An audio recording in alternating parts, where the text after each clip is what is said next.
I know you want to be the #1 agent in your geographic farm, and today I'm going to help you accomplish exactly that. Hi, I'm John Foster, and I help real estate agents, team leaders, and broker owners become #1 in their marketplaces. The reason most agents fail at geographic farming is they lack consistency, they lack coaching, confidence, commitment, and honestly, just a vision for what they want to create. And that's the reason why most agents either never start geographic farming in the first place or they fail at it. Here is the good news. Today, I'm going to share the exact blueprint for you to become the #1 agent in your neighborhood, town, or farm. And even better, I'm going to share tips and strategies today that I can guarantee you your competitors are not doing. This strategy is going to put you light years ahead of everybody and is going to take your business to new heights. So step #1 is something that you might have expected me to say, and it's mindset. So you have to begin with the end in mind. And that is a famous quote by Stephen Covey. And what he says is you've got to know where you're going. You've got to get your mind right on where it is that you want to begin and have a vision for what it is that you want to create. It's no different with geographic farming. It's going to be a mindset that's going to be what I call the long game. You're going to work on this for quite some time before you see big results. But again, fear not. I don't want you to think that it's not going to produce results fairly quickly. In fact, I'm going to show you some strategies today to get you some results as fast as humanly possible. But again, going back to your mindset, it's really important that you have a long-term vision in your mindset. So we're going to talk about that more as we get through this video today. But just keep in mind, your thoughts and your mindset around what you're going to create are absolutely going to make the difference between you staying committed to this versus you falling off of your plan. Step #2, before you pick a neighborhood and you say, that's going to be my farm, you need to establish what the turnover rate is. I'm going to give you a simple formula. You want to divide the number of homes in your farm by the number of homes sold in the last 12 months. That's going to give you a percentage. And what you want to do as a good rule of thumb is not invest your time and your money in a neighborhood or a farm area that is less than a 5% turnover rate. The reason that is it's just simply too few homes are selling in that specific area to provide enough opportunities for you to go in and interview to win those listings. So if that makes sense, let's say you find an area that's turning over at like 10%, which is pretty decent. That means there's enough home selling in that neighborhood where if you start putting your marketing material out there, odds are you're going to get a call sooner than later. So that's going to be a really important thing that you want to do is remember to have a turnover rate of at least 5%. Okay, step #3 is establishing a budget. And remember I said earlier, it is going to be a large commitment of time and money, but I've got a couple of tips and tricks that are going to help you with that. One thing I would recommend doing is partnering with a trusted mortgage advisor or partner that you've got to help share in the marketing costs with you, and or a trusted vendor. When I say and or, if it's and, you could partner with both, let's just say a contractor and a mortgage broker. The mortgage broker, that's pretty obvious. A lot of the sellers, because some lenders might say, well, aren't you trying to get sellers? I make money by doing purchases. Well, a lot of the sellers that you're going to be interviewing are going to be also buying a home. That's going to be a great example where you can offer an opportunity to your mortgage lender who's supporting your efforts in your farming. The reason I say contractor is that is a no-brainer. A ton of your listing opportunities are going to have opportunities where they need work done or repairs, even maybe some remodeling. And I think partnering with a good contractor that is willing to share some of those costs with you can be a huge jumpstart to getting your farming going and the costs down as low as possible. If you like the content that we've talked about in this video today, please like, comment, and subscribe. So step 4 is going to be to determine your distribution method. And this also is a way for you to control your costs. But the two different methods are EDDM, and that's just the United States Postal Service abbreviation for every door direct mail. So that's very simple, EDDM. And we'll talk about what that means in a second. But the second way is just what we refer to as full service companies that do one-stop shopping on everything. They're going to design the postcard and then they're going to mail it for you. But those one-stop shop companies, so to speak, are not going to do EDDM through the United States Postal Service. They are going to do full postage, as we refer to it as, where each individual piece is going to have the name and address of the person that lives at that property, and you're going to pay postal stamp fees for that. And it's going to be at a higher cost. There are some advantages to that because the person receiving the mail is going to have their name and their address on there. It might feel a little bit more personalized. There are some tracking codes you can put on each of those pieces that are specific to that property. And that tracking code could be, for example, if they click on the link and they put in their code to get their home's value, it's going to tell you exactly who did that. Okay, so quickly, what is EDDM? It's pretty simple. Basically, the United States Postal Service in any given neighborhood or city, they've determined routes, and those routes are at discounted rates from what you would actually pay otherwise for stamps or postage.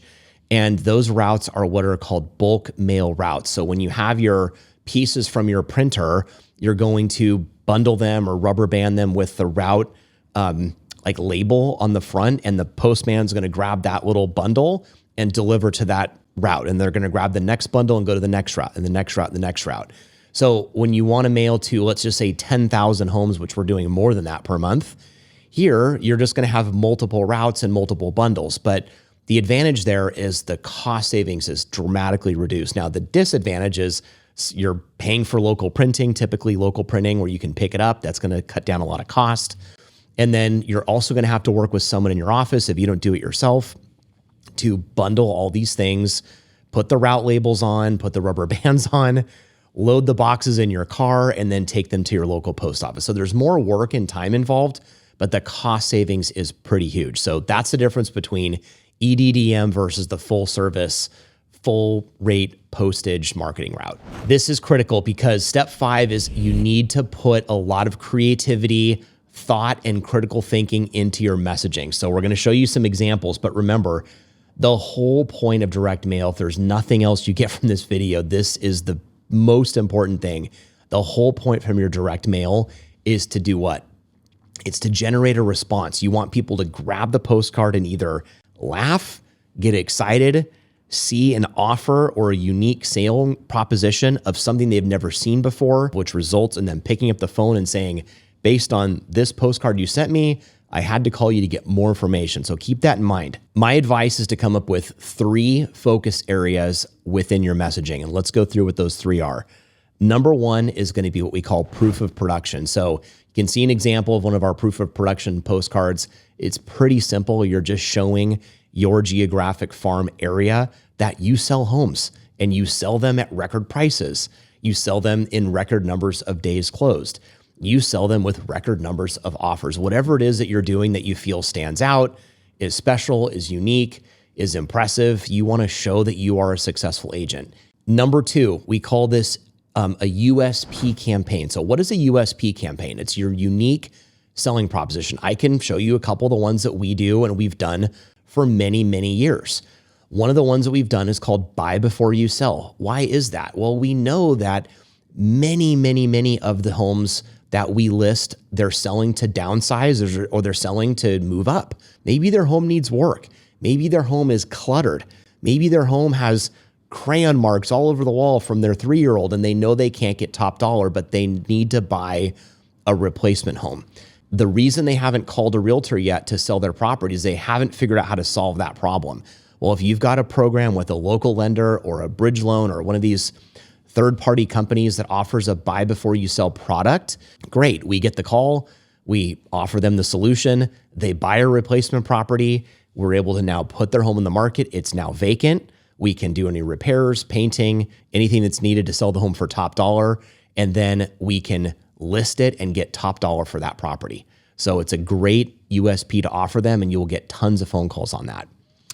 The other one that we've had a lot of success with, and we can show you an example of it, is what's called prep to sell. Focus area number 3, this is just a suggestion, but I can tell you, and we'll show you several examples here in this video, is make them laugh a little bit. Show them you're authentic, show them you're a real person that has a little bit of a sense of humor. Real estate, we love it. It's a lot of fun. It's never boring, but for our clients, we have to be empathetic to the fact that it can be a very stressful process, truthfully, a process that brings some anxiety to them. So to show funny postcards just makes it a little bit more lighthearted. It makes you maybe a little bit more relatable, saying, gosh, we're really anxious about our upcoming move, but John and Leslie keep putting out these funny postcards that just make us laugh a little bit and makes us feel like they're probably going to be easy, lighthearted, easygoing type of people that we can work with that are going to ease the stress on this move a little bit. So That's my advice, is to have those 3 types of messaging in your pieces, and I hope that's helpful for you. Step 6 is going to be something your competitors are not doing that you absolutely have to do, and that is going to be to add a QR code on the reverse side,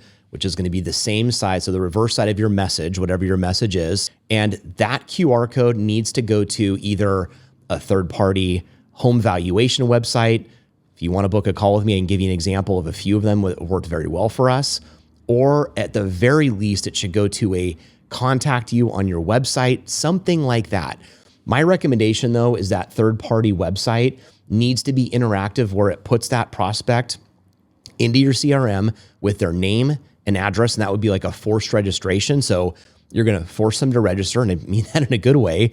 But if they want a free market analysis that's more accurate than Zillow, sent to them every single month, you're simply asking them for their contact information, their name, their email address, and obviously you need their address. So you're going to get a lot of that if you do this correctly. And if it's tagged correctly in your CRM, you can now tag that name of that farm that's going out every single month that you are sending those CMAs to. That is going to be super, super valuable information for you to have, for you to do community events. Maybe you're doing a shredding event at your office and you want to send an email out to the neighborhood that you've been farming announcing this event. So huge value return there. And it's something that's not going to cost you any extra. You want to take advantage of every square inch of that postcard to maximize your returns. Step number 7 is really simple and going to make it short and sweet, but it's expansion. So as you're getting success, as you're building revenue, you want to save a portion of those proceeds that you're earning from each commission and set it aside for expansion. So you want to go from 500 homes to 1,000. From 1,000 to 2,000, from 2,000 to 2,500, from 2,500 to 4,000. So you guys kind of get the point. If you do this right and you do it every single month, and it's going to take work, dedication, and a little bit of obsession with wanting to be the best, I promise you, don't ever forget about expansion.